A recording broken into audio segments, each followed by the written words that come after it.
Bienvenidos a un nuevo programa de Diálogos con Libertad, el programa de la APG, que el día de hoy estamos en compañía de Idalme Alfredo Sandoval y su servidor Mario Recinos. El día de hoy tenemos a dos invitados especiales que nos abordarán dos temas interesantísimos.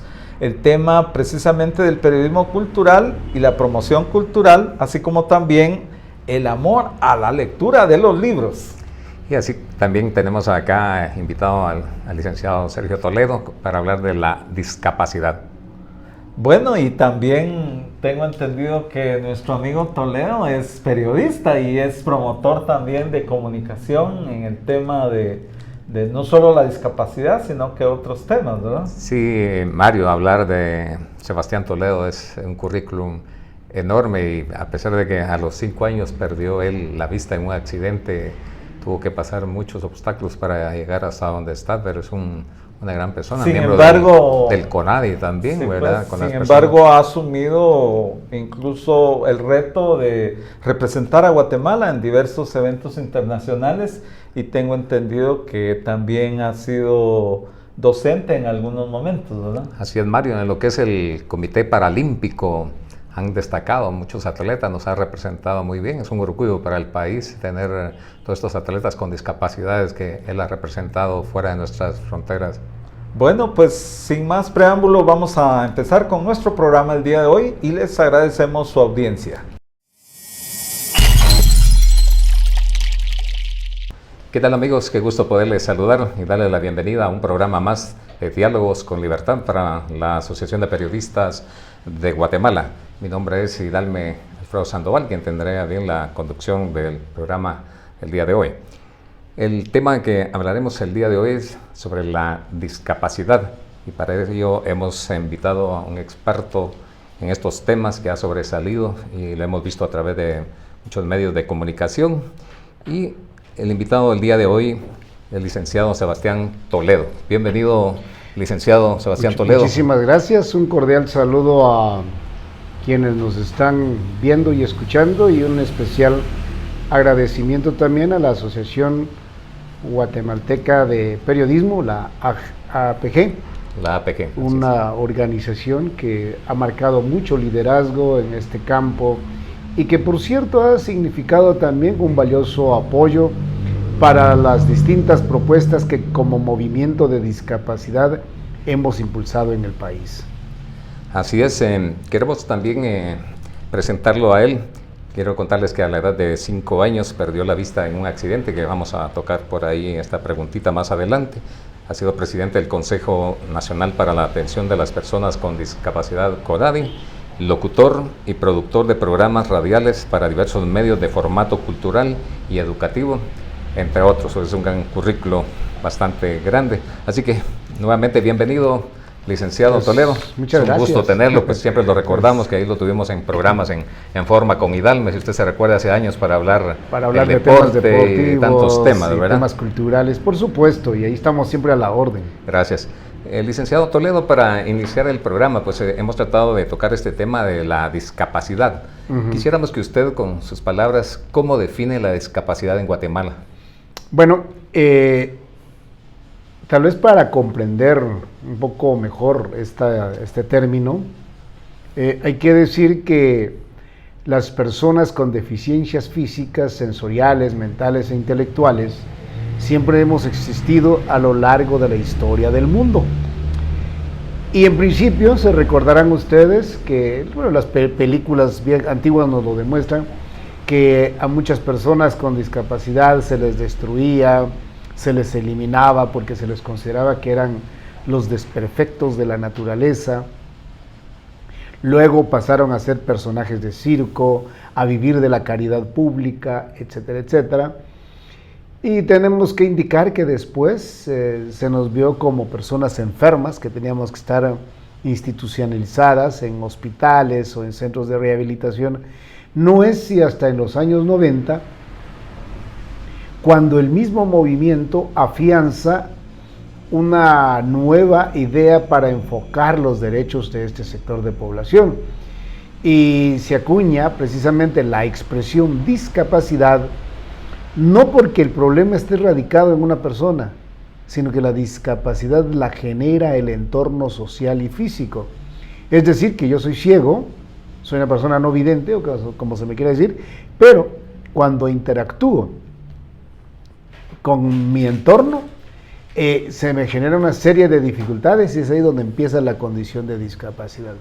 En otras palabras, discapacidad es cuando una persona usuaria de silla de ruedas no pueda ingresar a un edificio, por ejemplo. Claro. Discapacidad es cuando una persona sorda no puede hacer un trámite en una institución pública por falta de la lengua de señas, etcétera, etcétera. O sea que son las barreras del entorno físico y social las que generan una condición de discapacidad. Así es, licenciado Toledo. ¿Qué otro nombre se le da a la discapacidad? Bueno, la realidad es que a lo largo de la historia, igual el tema ha venido evolucionando, ¿verdad?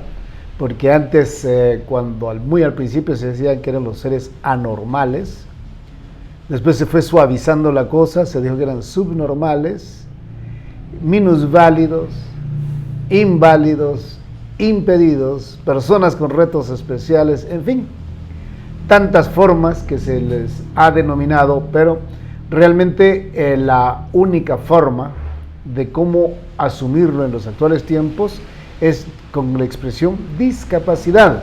Discapacidad, en el entendido que ese tema o la expresión va relacionada con el entorno y no con la persona en sí. Porque si, por ejemplo, en el trabajo, yo, persona ciega, tengo la posibilidad de contar con equipo computador que me verbalice la documentación, mi condición de discapacidad se disminuye. Más bien, no tendría ninguna condición de discapacidad en mi trabajo. Claro. Y hablemos de los tipos de discapacidad para que la persona vaya familiarizándose con estos términos, ¿verdad? Sí, esto es, como usted dijo, viene de años remotos, sí, a nivel mundial. Sí, por supuesto. Vamos a indicar, que ya lo he indicado al principio, que la discapacidad, las condiciones de discapacidad de tipo sensorial, o sea, auditivo y visual, que por supuesto se subdivide, ¿verdad? Porque hay quienes no son del todo sordos o no son del todo ciegos, personas con deficiencias físicas, que ahí es una amplia gama realmente, porque estamos hablando de los amputados, estamos hablando de los usuarios de muletas, estamos hablando de los usuarios de silla de ruedas, de la gente que tiene más peso de lo normal o que sean personas de talla pequeña. Las personas con deficiencia intelectual, y algo que tenemos que ponerle mucho ojo en los últimos tiempos es la deficiencia generada por problemas psicosociales. Psicosociales. La pandemia nos dejó muy fuertemente eso, ¿verdad? De hecho, en un trabajo de investigación que se hizo en el 2016, empieza a aparecer la ansiedad y la depresión en las personas mayores y en los niños.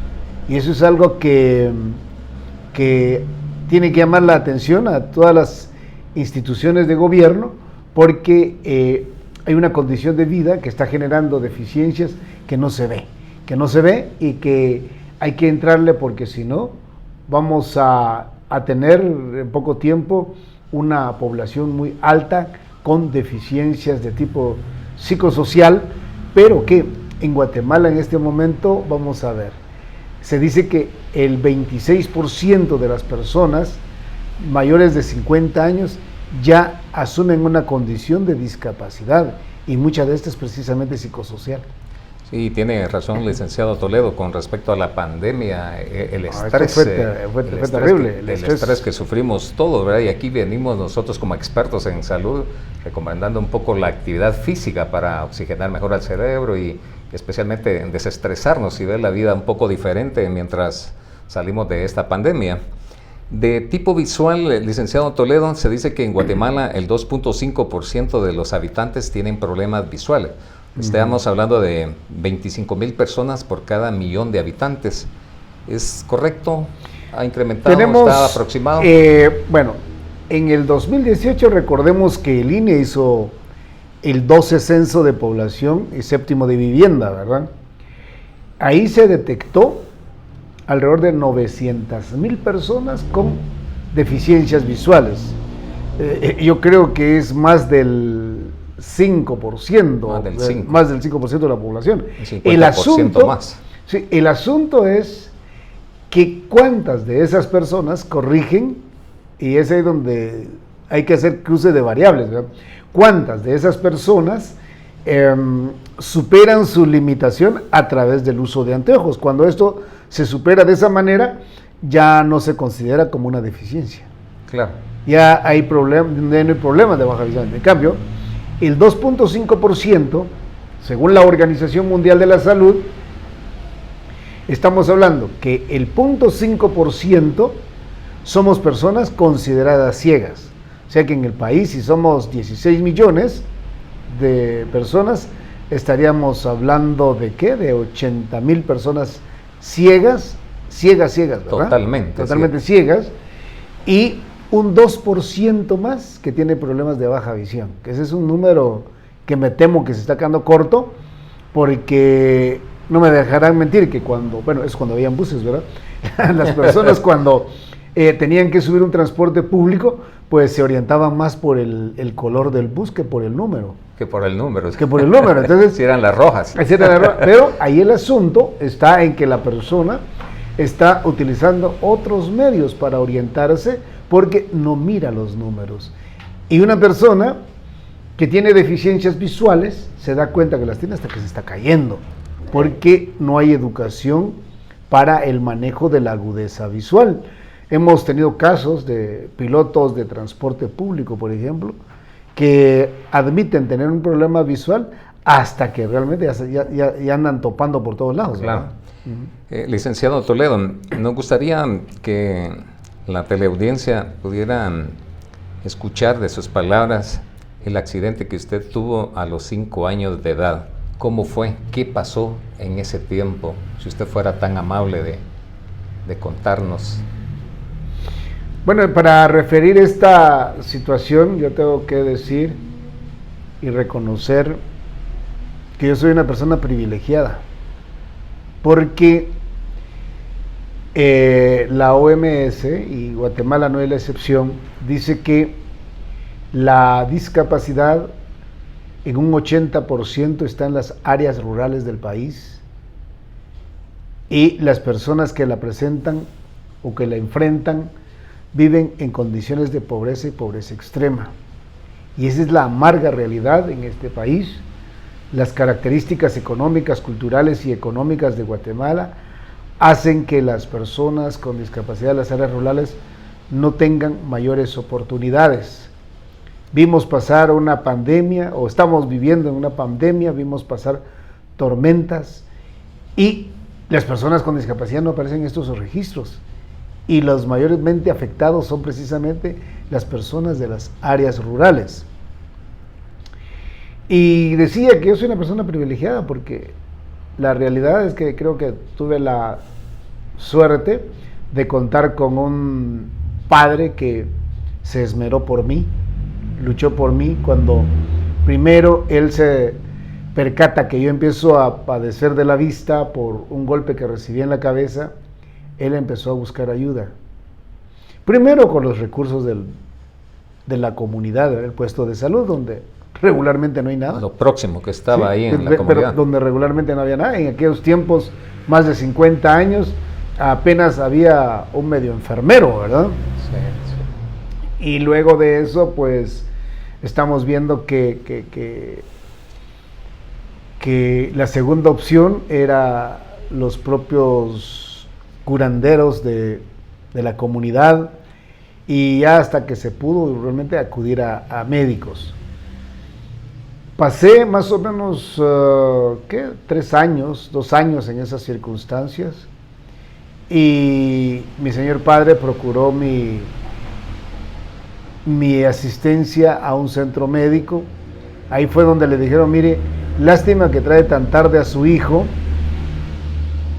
porque a él se le formó un coágulo que bien se pudo haber evitado. Imagínense la forma de cómo se puede decir esto, ¿verdad? Que se pudo haber evitado, pues si no existen las condiciones en la comunidad, no hay manera que eso se evite.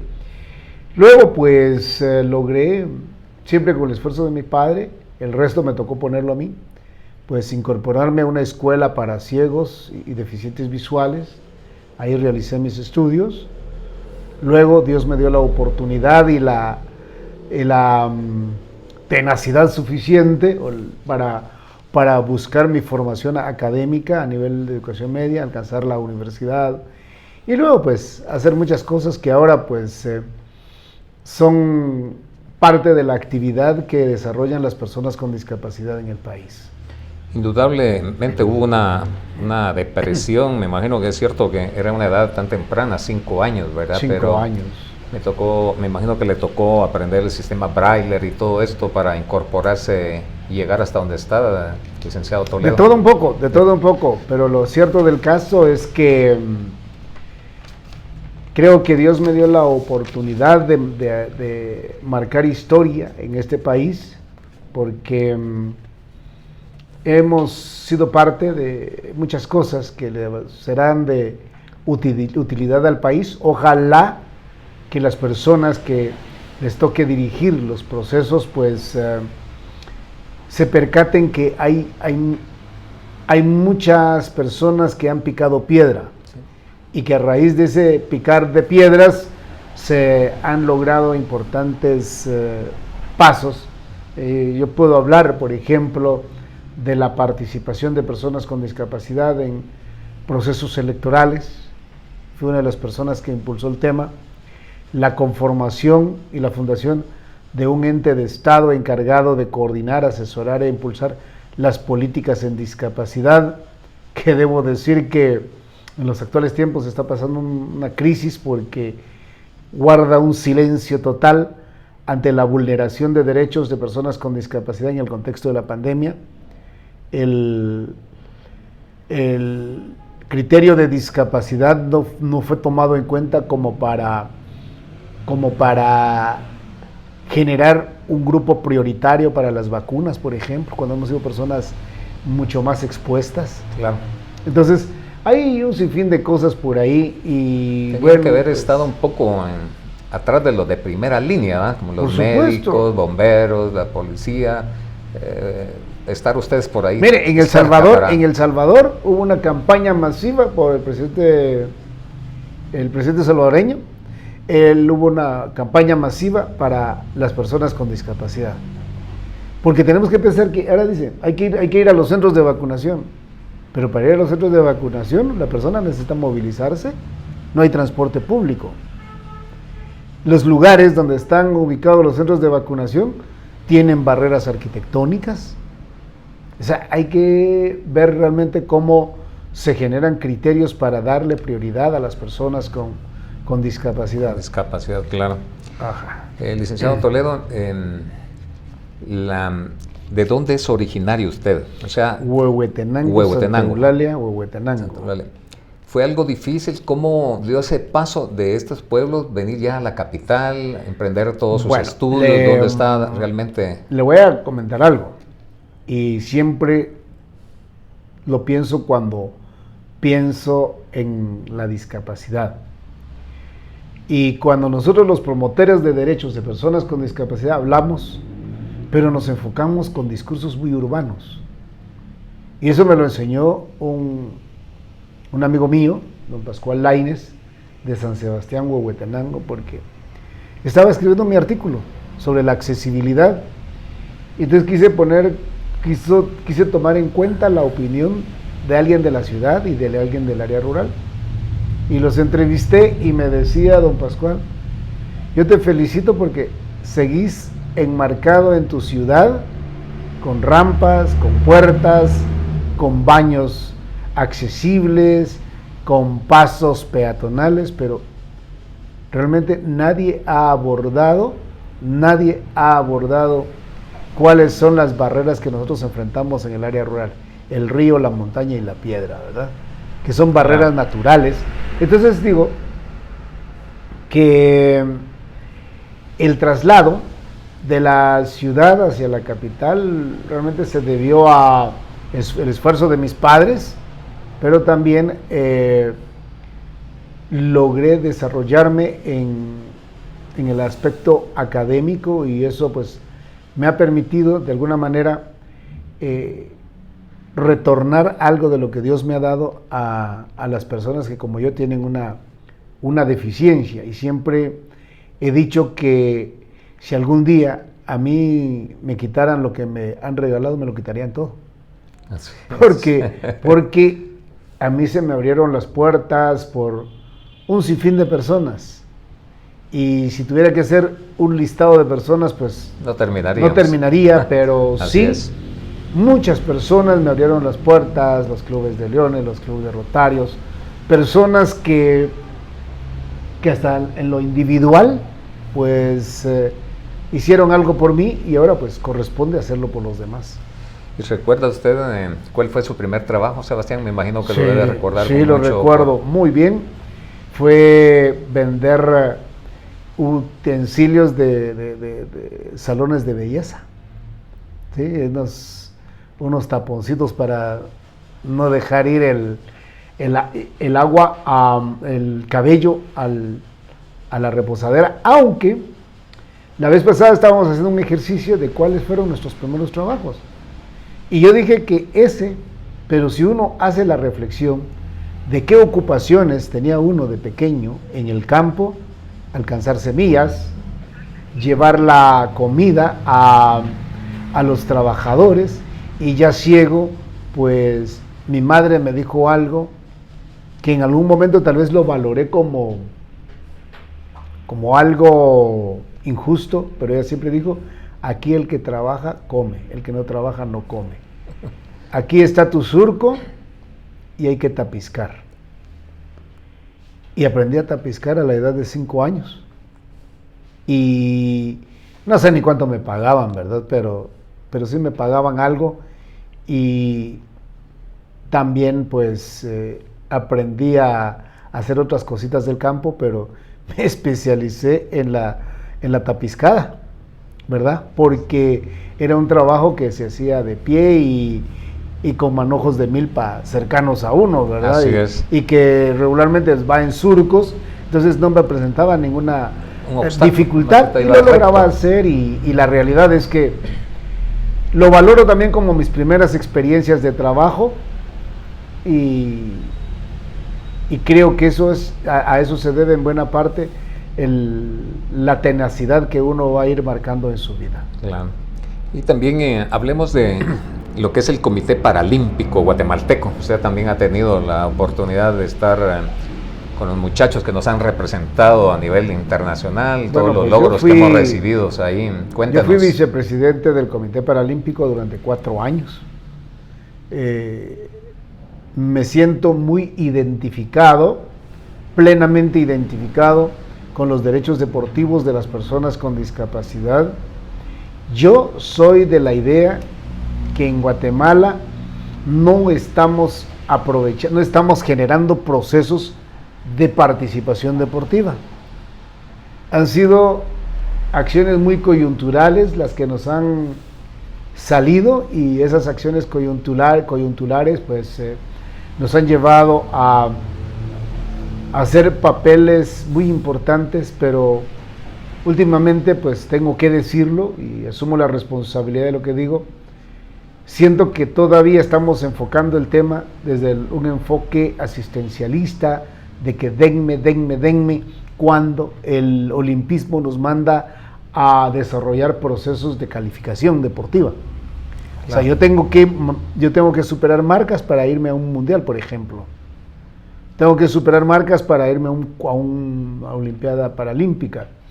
Y me tocó estar en Beijing como delegado de prensa del Comité Paralímpico Guatemalteco. Gesto y delegación que yo agradezco, pero fuimos con un atleta con discapacidad visual. ¿Recuerda el nombre de él? Sí, lo recuerdo, es mi amigo. Fuimos con un atleta con discapacidad visual, pero invitado. Él no llenó las marcas. Y la primera frustración para mí, por supuesto que la culpa no era de él, La primera frustración para mí fue que cuando participó en los 5,000 metros planos, no sé cuántas vueltas significarán eso en la pista, pero ya la tercera vuelta ya le habían cerrado vuelta al compañero. Imagino eso, con profesionales. Con profesionales. Luego voy a la evaluación de esa competencia al siguiente día y dice uno de los promotores deportivos de personas con discapacidad de otros países: señores, por favor, no desmerezcan el esfuerzo de nuestros atletas. Ya no traigamos invitados a los Juegos Paralímpicos. Se pone en vergüenza nuestros propios procesos de formación. Como quiera que haya sido tan dura la expresión, Claro. pero es una realidad. Yo siempre lo he dicho que hace, ¿cuántos años? 9 años, Guatemala entonó el himno nacional porque un atleta guatemalteco ganó la primera medalla de plata en Juegos Olímpicos. Barrondo, ¿verdad? Eric Barrondo, así es. Eric Barrondo. Pero se nos olvidó que 30 años antes, Rolando de León había ganado una medalla olímpica de oro en potencia. O sea que tenemos una memoria muy fregada, pero aparte de eso, no tomamos esos como elementos para ir haciendo formación deportiva. Ahora hay un poco más de apoyo. Sí. Creo que la participación de Gerardo Aguirre en el Comité Olímpico y otras formas de cómo se ha estado impulsando el tema a nivel de las instituciones deportivas, eso pues a mí me llena de mucha satisfacción que ya estemos dando esos pasos, pero creo que el trabajo hay que hacerlo más sostenido, más sistemático, y ver que los deportistas con discapacidad tienen los mismos derechos que cualquier deportista sin discapacidad. Y es que, si hay becas para ellos, tiene que haber becas para nosotros. Y cuando usted hablaba de Rolando de León, estamos hablando de 9 veces campeón del mundo en la disciplina de potencia. Imagínense aquí, Osvaldo de Paz tenemos ahí Osvaldo en la disciplina, Raúl Pérez también, Raúl el velocista, Pérez, Tomás Noje, y últimamente a Raúl Anguiano en la disciplina de badminton. Raúl Anguiano. Entonces, ojalá que pudiera, por supuesto que estamos hablando de deporte de alto rendimiento. De alto rendimiento, sí. Pero tenemos que ver que los nuestros referentes se sumen cada día más, claro. ¿sí? Que los referentes sumen cada día más y que no nos tengamos que estar siempre con la misma persona. Los atletas con discapacidad visual creo que han hecho su esfuerzo, pero yo no he visto de 15 años para acá que se estén renovando figuras. Seguimos luciendo al mismo atleta. Y a qué los bueno. mismos atletas, no invertimos en los nuevos potenciales. No se invierte, de verdad. Licenciado Toledo, por cuestiones de tiempo, yo sé que usted sabe muy bien que en la televisión se nos hace cortos los espacios. Por supuesto. Algo que usted quisiera agregar, que usted crea que sea útil para despedirse del programa Diálogos con Libertad de la Asociación de Periodistas de Guatemala, licenciado Toledo. Pues aprovecharía un par de segundos para informar que en Guatemala ahora somos parte de una organización, la Asociación Guatemalteca de Personas con Discapacidad, donde estamos ejecutando un proyecto con la finalidad de fortalecer las capacidades de las organizaciones representativas de personas con discapacidad en la gestión de riesgos ante desastres, las emergencias y la ayuda humanitaria. ¿Por qué lo saco a luz? Porque precisamente ese es un tema que tiene que ocupar la agenda de los estados a futuro. Un 80% de los damnificados en todo desastre son personas con discapacidad y personas mayores. La pandemia nos dejó secuelas espantosas y con los indicadores sociales se dieron afectados en todo aspecto. Entonces las autoridades de este país tienen que centrar su atención en esta problemática, la prensa, generar estos espacios de divulgación para hablar del tema y que de a poquito vayamos logrando que al final nos entiendan, porque ustedes los medios tienen una gran ventaja. Nuestras cartas las podemos mandar una tras otra, no nos hacen caso, pero a través de los medios de comunicación, con una vez que se haga pública una nota, ya entran en pena nuestros funcionarios. Así es, licenciado Toledo, muchísimas gracias por estar con nosotros en el programa Diálogos con Libertad de la Asociación de Periodistas. Tocamos el tema de discapacidad, vamos a ver si en programas futuros lo invitamos para poder hablar un poco más amplio, ya que el tiempo se nos hace corto. Así que nos vamos a una pequeña pausa y regresamos.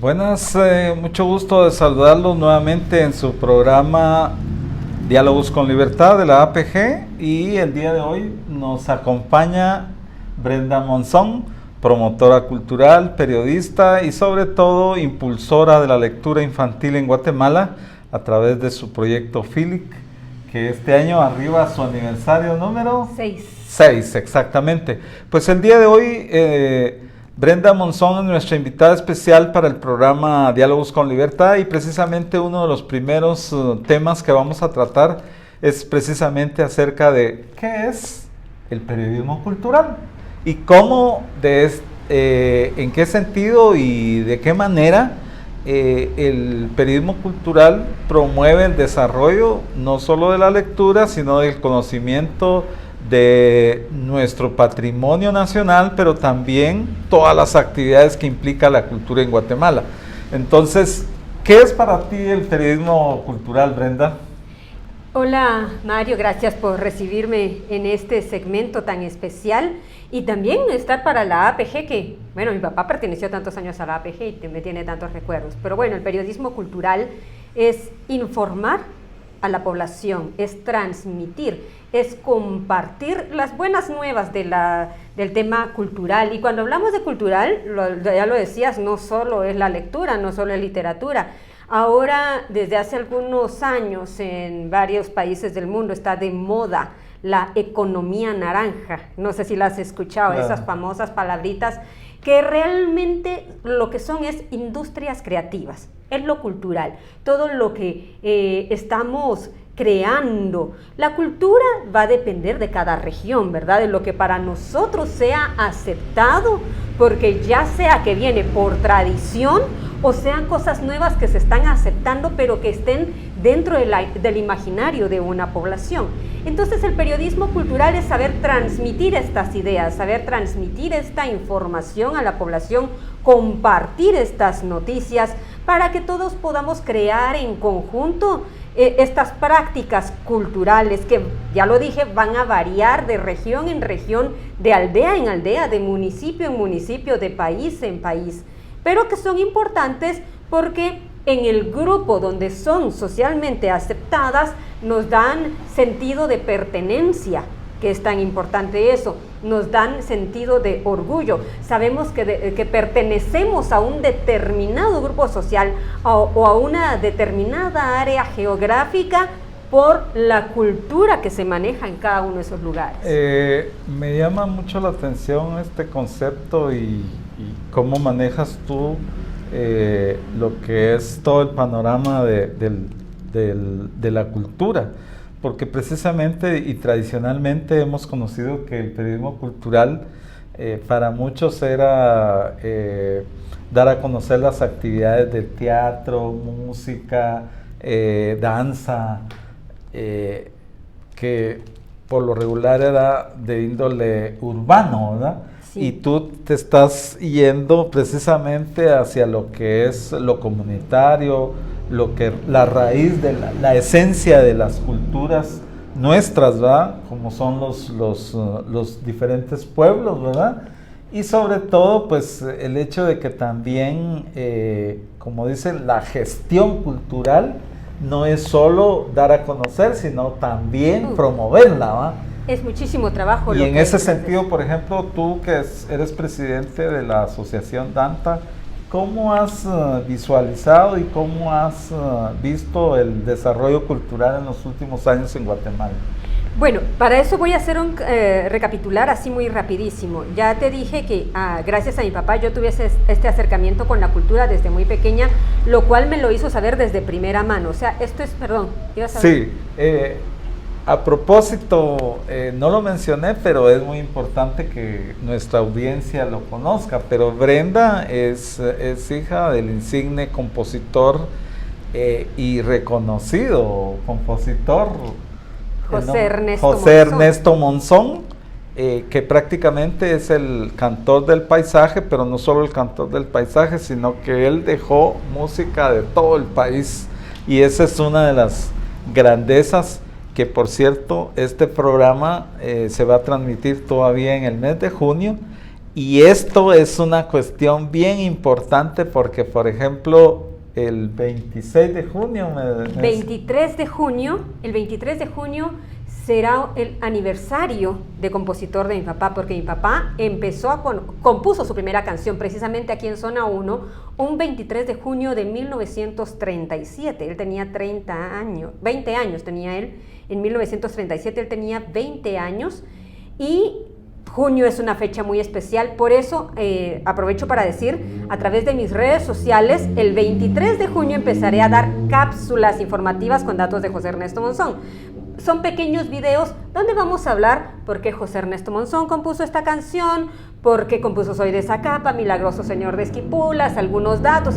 Y bueno, aquí hasta el resto del año en conmemoración y en el marco del bicentenario de la independencia de Centroamérica. ¿Podría saber cuál fue la primera melodía que compuso? Sí, fíjate que fue una canción regional, porque él nació en Todos los Santos, Cuchumatán, Huehuetenango, que tú sabes, está entre las montañas de los Cuchumatanes. Pero cuando él se hizo compositor ya había migrado para acá a Guatemala y trabajaba en caminos como peón. Pero trabajaba también junto con sus primos, y uno de sus primos era Gustavo Tello Monzón, que aparte de trabajar en caminos también era mecánico de aviones.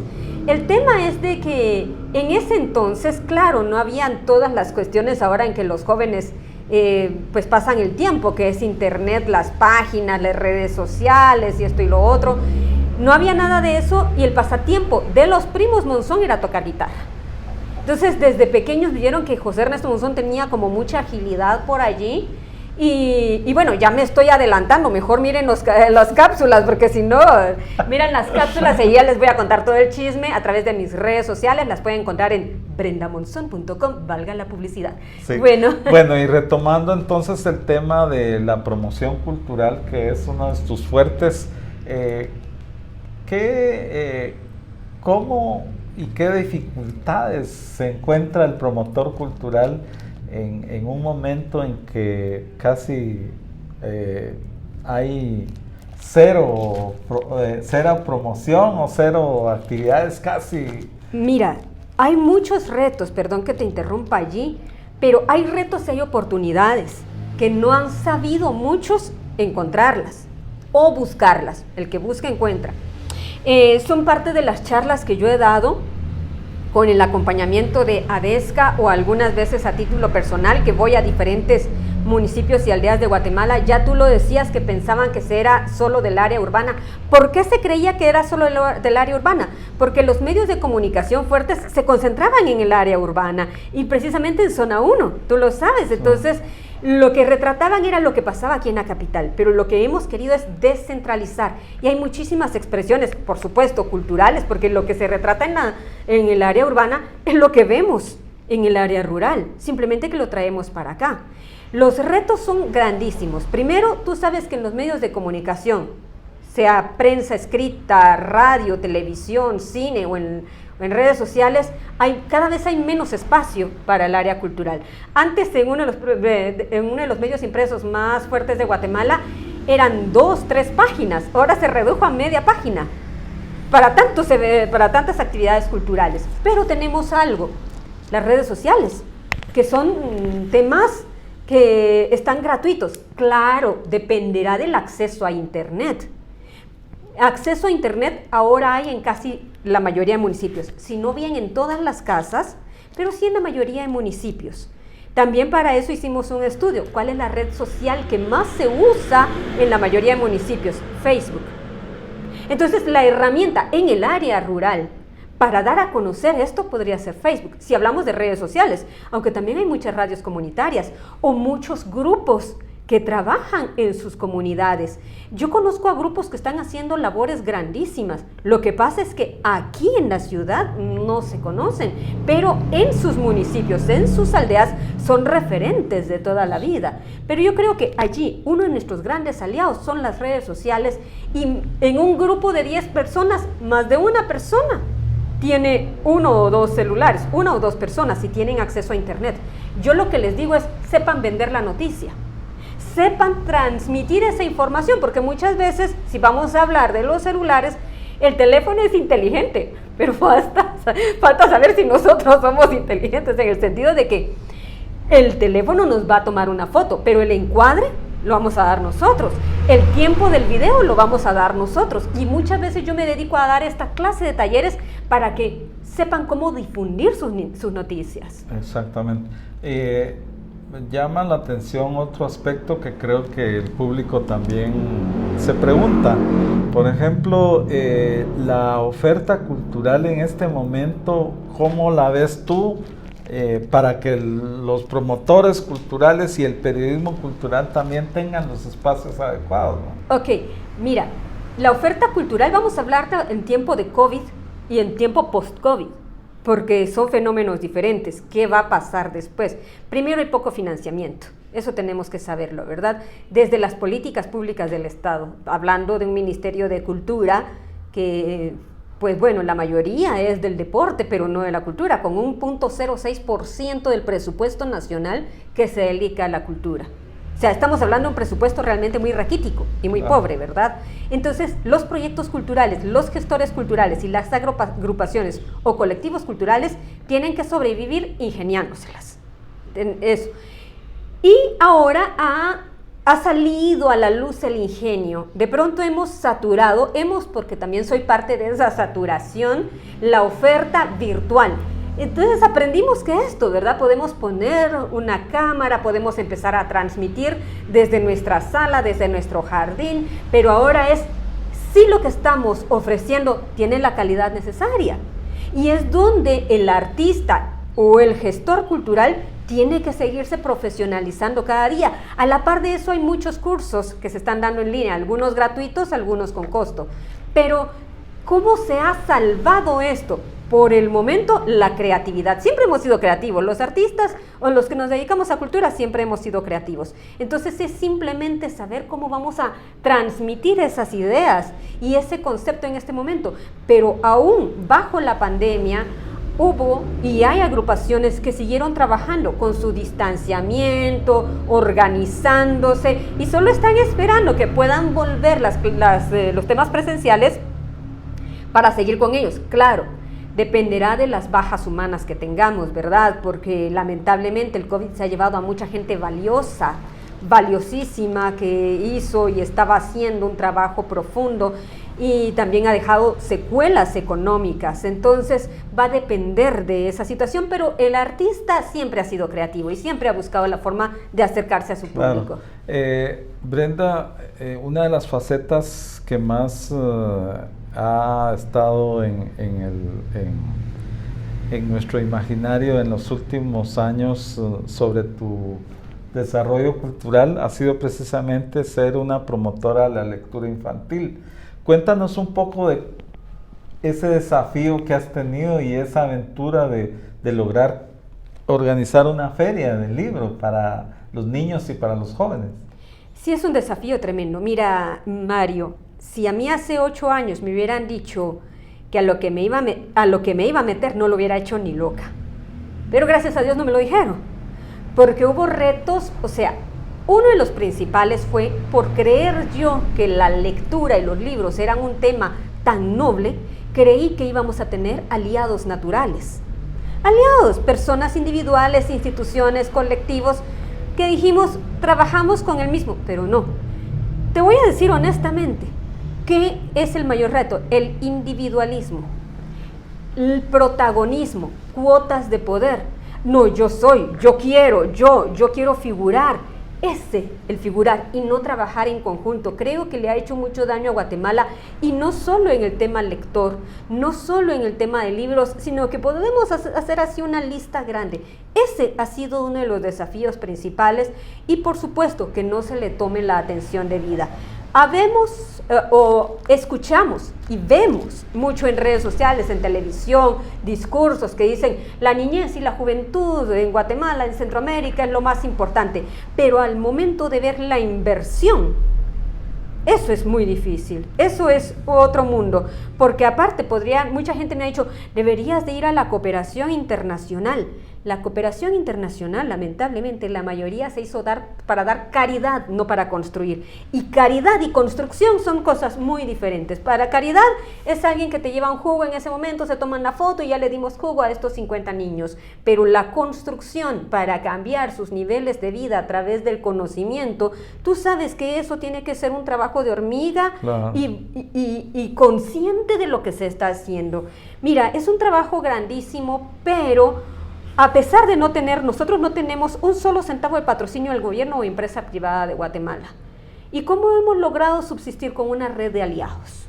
Con una red de aliados. La feria no es para hacerse rico ni siquiera para ganar un centavo. Nosotros subsistimos de otras cosas que hacemos, que es nuestro trabajo, ¿no? Por ejemplo, yo doy talleres de locución, de ahí agarro para pagar el internet. Doy talleres de fotografía, de allí agarro para pagar el Uber, para ir a dejar trámites y tal, y así habemos un montón de amigos en un grupo centroamericano de literatura infantil y juvenil que tenemos desde Guatemala hasta Panamá. Somos más de 25 amigos, muchos expertos, algunos doctorados honoris causa, algunos otros miembros del número de la Academia de la Lengua en sus respectivos países. Sin embargo, donamos nuestro tiempo, nuestra gestión, nuestros conocimientos, y vamos haciendo en conjunto algo muy grande. Y ahora mismo, hace unos días terminó nuestra 6ª feria, que esta vez fue en formato virtual, y hubo 15 países participando. Excelente.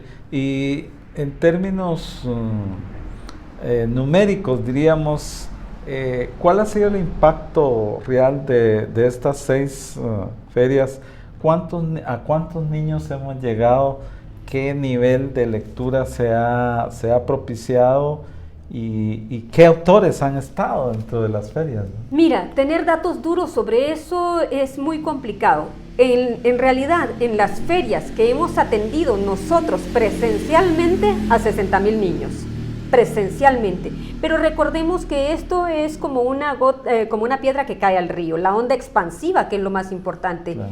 Y que yo aprendí hace muchos años con el trabajo de mi papá. Yo creo que la mayor escuela que yo he tenido para este periodismo cultural y para esta gestión de lectura ha sido el quehacer que mi papá hizo de puerta en puerta, en la moto, wow, a caballo o a veces a pie. Entonces, hay gente que yo desconozco y gente que no me conoce, pero que en sus municipios o en sus aldeas han decidido poner puntos de lectura, recaudar libros, motivados por la bulla que ven, por lo que ven en redes sociales y dicen, ¡ah, qué bonita es importancia! Entonces, medir el impacto, yo creo que, por supuesto, sobrepasa por mucho los números que yo estoy pensando, pero ya quisiéramos que sobrepasara más. Aún eso no es suficiente. Estamos hablando de que Guatemala es con una población de aproximadamente entre 17 a 18 millones de personas, pero que el 50% sabe leer y escribir. Pero ¿sabes qué es lo más triste? La comprensión lectora, porque no solo trabajamos con lectura, comprensión lectora. Entre los que sí saben leer, ¿quiénes tienen el hábito de leer? ¿Y cuántos comprenden de ese porcentaje lo que leen? Por ejemplo, ha salido en los estudios de matemática y lectura que le hacen a los maestros cada año, y el año pasado solo el 32% superó lectura, del 100% de maestros en ejercicio, claro, solo el 32%, lectura, comprensión lectora y lectura. O sea, estamos hablando de una situación muy fuerte, y cuando hablamos de lectura, no es simplemente comprar un libro o agarrar un libro, que me parece magnífico, es mucho más allá, es comprender nuestro entorno, desde los signos que vemos en la educación vial. Mucha gente ve la línea roja y se estaciona, pero allá hay una línea roja. Allí ve una puerta o un portón y dice no estacionar, pero se estaciona.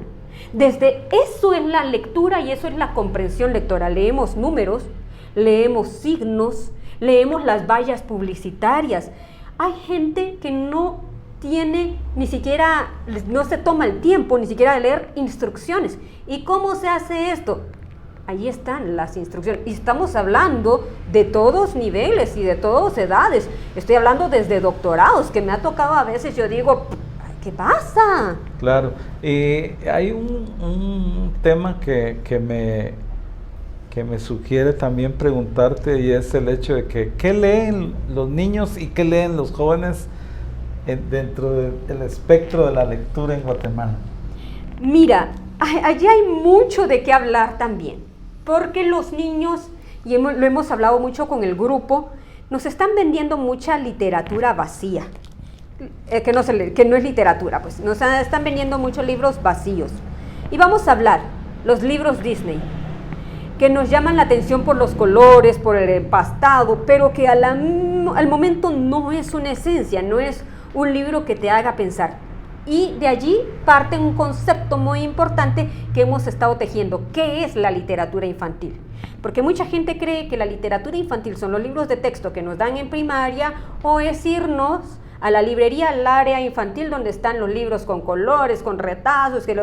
El libro infantil y juvenil no es eso, la literatura infantil y juvenil no es eso. La literatura infantil y juvenil es aquella que el niño o el joven acepta, pero que los hace soñar, no es para educarnos. El libro no nos educa. El libro infantil, si ya se hizo con la forma de la moraleja o educar, no. Hubo moraleja, sí, en su tiempo para educar, pero eso no es la literatura infantil. La literatura infantil es un arte que nos debe dar gusto y lo podemos hacer porque queremos y lo queremos disfrutar.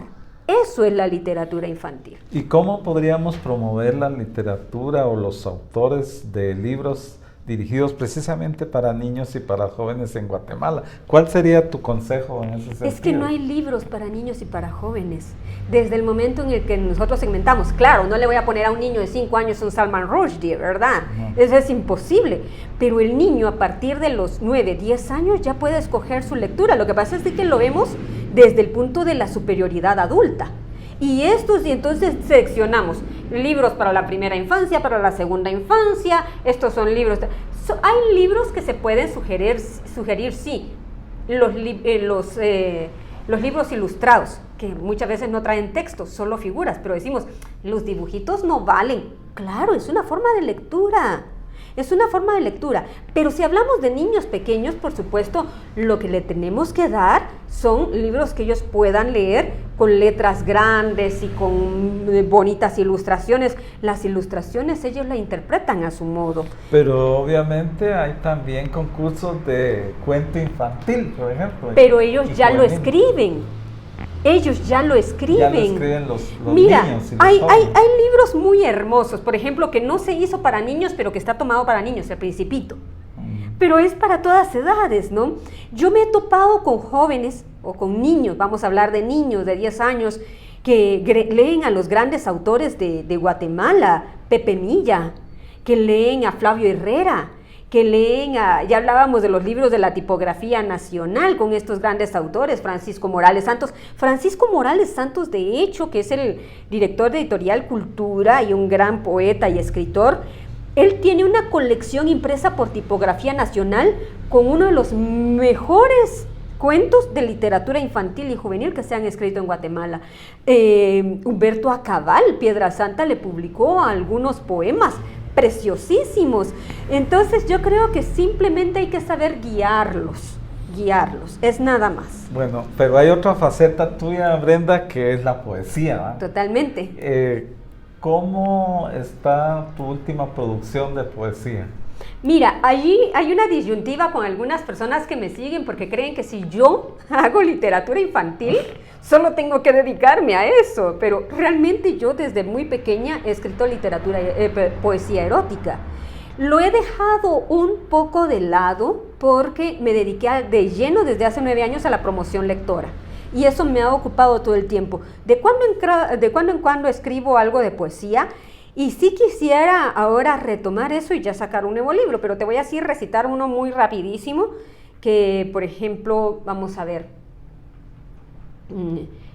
hombre, pecado al rojo vivo, invitación a perder la cordura, a amarte con tanta dulzura para morir de pasión entre tus brazos, llama ardiente donde quemo mis deseos, isla de encantos donde me pierdo, para renacer en las llanuras de tu vientre como una loba sedienta de tus labios, ser que perturbas mi razón, ¿dónde escondes el cajón de tus deseos? Quiero abrirlo para que correteen en los laberintos de mi cuerpo. Esa es la clase de poesía que yo hago. Excelente, excelente. Pues yo quisiera que los lectores nuestros oyentes, nuestros televidentes, para que tengan un acercamiento más acerca de la promoción cultural, que tuvieran, ¿a dónde se pueden comunicar ellos, ya sea para apoyar tus iniciativas, ser voluntarios o bien colaborar, ya sea económicamente o como sea? Muy importante económicamente. ¿Cómo se pueden comunicar con la Fundación Danta y con Philip? Es muy sencillo, brendamonzon.com. Allí encuentran todas mis redes sociales, allí está agrupado todo. Solo entran a brendamonzon.com y van a encontrar mi Instagram, donde se pueden comunicar conmigo, Facebook, Twitter y mi correo electrónico, que es contacto@brendamonzon.com. Mira, todos los días me escriben, por lo menos a correo, 5 o 6 personas diferentes, a mis otras redes sociales, al Instagram, por temas de cultura y estos temas, otras 6, 7 personas diferentes. O sea, recibo unas 20 comunicaciones diarias en relación a los diferentes temas que manejo. Desde gente que me dice, yo quiero escribir o he escrito poesía, le comparto, denme sus opiniones, o breves cuentos, o me dicen cómo puedo iniciar un club de lectura en mi municipio, cosas así, y con mucho gusto. Yo casi siempre les atiendo. A veces no puedo en el momento, pero en cuanto puedo yo les respondo y les doy algunos tips. Sí, así que brendamonzon.com, con mucho gusto puedo atenderlos. Y una última pregunta, Brenda. ¿Qué consejo le darías tú a los periodistas jóvenes que quieren empezar a bregar en el tema del periodismo cultural? ¿Cuáles serían esos tips fundamentales para los nuevos muchachos? Para el periodismo cultural hay que ser muy humano y muy empático, y no caer en favoritismos de ciertos grupos porque están en zona 1 o porque tal. No peleo nada contra nadie, pero hay mucha gente que está haciendo una labor importante. Es, primero, si van a hablar sobre una tradición de un municipio o un departamento, investiguen bien sobre esa tradición, porque a veces nosotros cometemos errores gravísimos al hablar sin conocimiento y tocarle los temas sensibles que son de pertenencia cultural a la gente, y a veces caemos en errores dando datos que no son ciertos. Eso es un tremendo error. Entonces, infórmense bien, vayan a la fuente, investiguen un poco más sobre qué se trata esto. Por ejemplo, un error muy común que yo he notado acá es que el palo volador está en Quiché, ¿verdad? Y en algunas áreas, y es de nuestro gran orgullo guatemalteco, pero no es precisamente solo de Guatemala. Recuerden que tenemos en Mesoamérica como que una línea cultural en común, que no solo viene de tradiciones, vestimenta, comida, comportamientos, claro, con sus matices, pero tenemos que tener mucho cuidado en caer en esos errores. Otro, por ejemplo, decimos que el torito es de Guatemala. No, está a lo largo y ancho de Centroamérica. Yo lo fui a encontrar en Panamá con un baile del torito, solo que ya con sus modificaciones. Y no es que se lo hayan llevado acá, es que compartimos una misma línea cultural.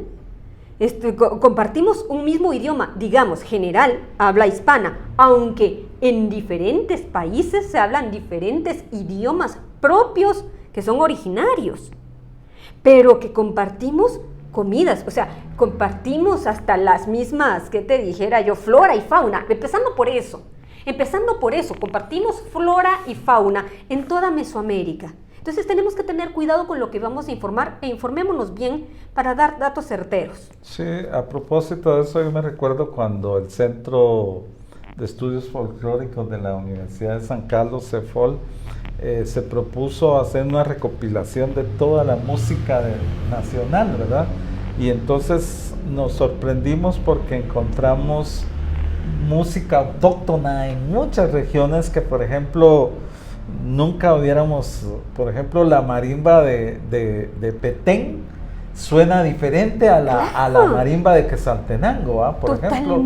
Y obviamente hay otros instrumentos, por ejemplo, el sijolaj de los quichés no suena igual que otros instrumentos cachiqueles, por ejemplo, o el tum de Santiago Atitlán, tan importante estudiar eso. Exactamente, y la combinación entre tum y guitarra que se hace en Santiago La Laguna, en San Juan La Laguna, es toda una mística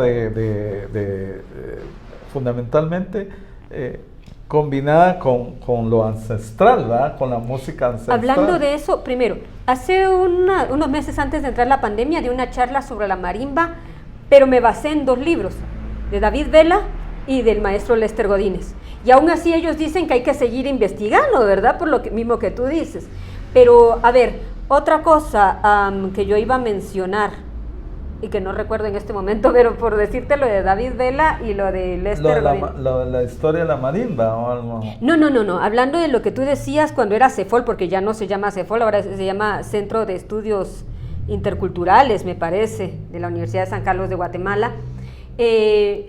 Cuando estudiaron o investigaron la música autóctona, por ejemplo, mucha gente desconoce que Guatemala es uno de los grandes productores de música sacra y de marchas en Huehuetenango, y marchas que tienen 150 años, 200 años y que son de una calidad increíble, pero que no sabíamos que se habían compuesto en ciertos municipios o aldeas, no solo de Huehuetenango, pero la verdad es que para nosotros es alejado. Es por eso lo que tú decías desde el inicio y tan importante.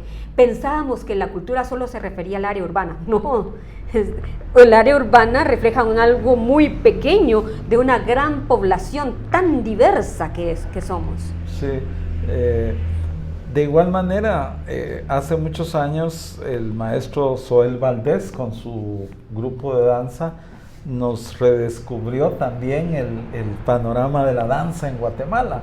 Entonces nos encontrábamos con la danza de San Luis Quilotepeque en Jalapa, por ejemplo, en donde los grupos pocomames tienen otra Son dimensión. Tan diferentes los grupos de Oriente a los de Occidente, y entre los de Occidente, aunque estén a la par, son tan diferentes. Exactamente, y dentro de su repertorio yo me recuerdo que tenía también un cuadro, una presentación tan fabulosa que era de la zarabanda, ¿va?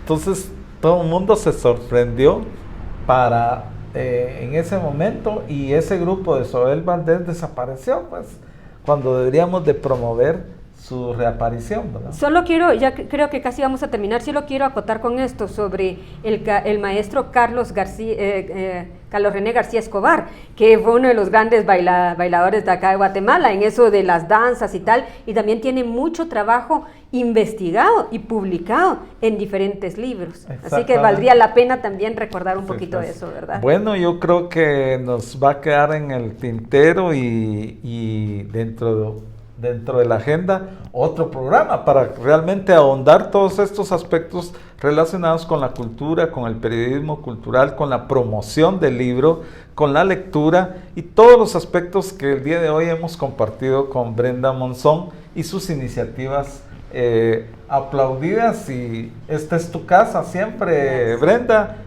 José Ernesto Monzón fue miembro activo de la APG. Él era impulsor de las actividades culturales de la asociación, y tenemos pues un reconocimiento siempre perenne para él, ¿verdad? Así es que muchísimas gracias por haber asistido el día de hoy a nuestro programa. Gracias, Mario, gracias, amigos, y pues quedo a sus órdenes, ya saben, Brenda Monzón.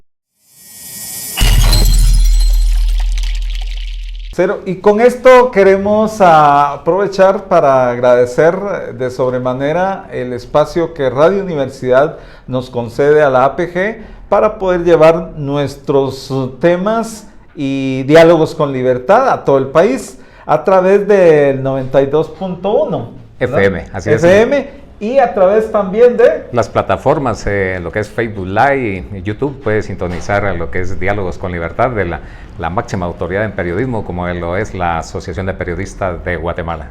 Exactamente, entonces agradecemos la audiencia y los esperamos para el próximo martes a esta misma hora.